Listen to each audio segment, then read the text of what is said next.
Сақтаған Баешев атындағы облыстық әмбебап ғылыми кітапханасының оқу залы бөлімшесі кітапхана оқырмандарының назарына Қазақстан Республикасы тәуелсіздігінің 30 жылдығы қарсаңында мемлекет қайраткері, этнограф, тарих ғылымдарының кандидаты Өзбекәлі Жәнібековтың 90 жылдығына орай Өзбекәлі Жәнібеков қазақ мәдениетін зерттеуші атты ақпарат ұсынады. Өзбекәлі Жәнібеков 1931 жылы 28 тамызда Түркістан облысы Отырар ауданы Сарықамыс ауылында дүниеге келген. Өзбекәлі Жәнібеков қазіргі Абай атындағы Қазақ ұлттық педагогикалық университетін тәмамдаған. Қазақстан комсомолының бірінші хатшысы қызметін атқарды. Сол кездегі Торғай облысының хатшысы, Қазақстан компартиясы шет елдермен байланыс бөлімінің меңгерушісі, Қазақстан мәдениет министрінің орынбасары, мәдениет министрі, Қазақстан компартиясының хатшысы қызметіне дейін өскен.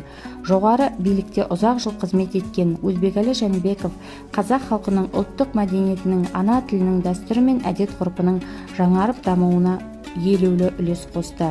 Қазақтың ұлттық қол өнері, жаңғырық, уақыт керуені, жол айрықта, қазақ киімі, тағдыр тағлымат еңбектері жарық көрген. Репрессияға ұшыраған ақын-жазушылардың еңбектерінің жарық көруіне себепші болған азамат Міржақып Дулатов, Жүсіпбек Аймауытов, Мағжан Жұмабаев, Шәкәрім Құдайбердиев есімдерінің халқына қайта оралуына белсене атсалысты. 1988 жылы Қазақстан алғаш рет Наурыз мерекесін ресми атап өтті. Түрлі естеліктерге қарағанда, бұрын тыйым салынған мерекені қалпына келтіру жөніндегі қоғамдық бастамаларды алғаш рет Қазақстан компартиясы орталық комитетінің хатшысы Өзбекәлі Жәнібеков қолдаған.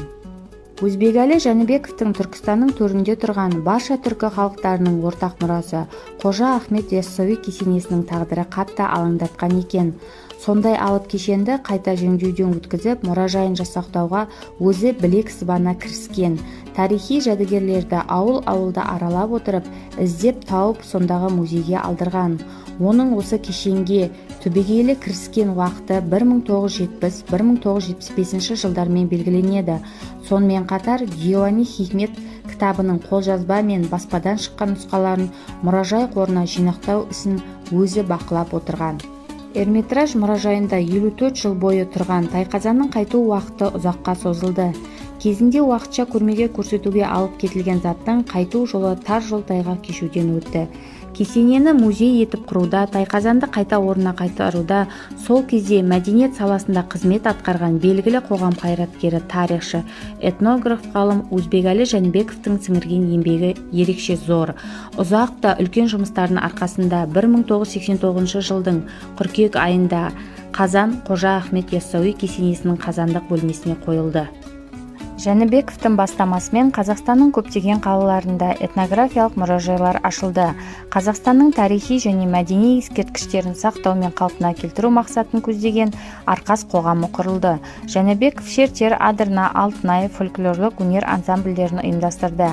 Ана тілінің дамыту бағдарламасының мемлекеттік тұжырымдамасын жасауға қатысты. Ол азаматтығына кір шалдырмай тіршілік кешіп 67 жасында жарық дүниеден өтті. Өз өтініші бойынша мәйіті туған жері Арыстанбаб әулие кесенесінің маңына қойылды. Тағы да Абай өлі деуге сияма, ойлаңдашы, өлмей тұғын артына сөз қалдырған. Ұлттың өмір тарихын, дүние танымын талмай зерттеп, өлмес сөз сауған, өнегелі іс соққан, сөйтіп соңына көшпес өнеге тастап, құйрықты жұлдыздай аққан Өзбекәлі Жәнібек Абай айтқан ұлылыққа барынша лайық. Ол халқымен мәңгі бірге жасай береді. Назарларыңызға рахмет.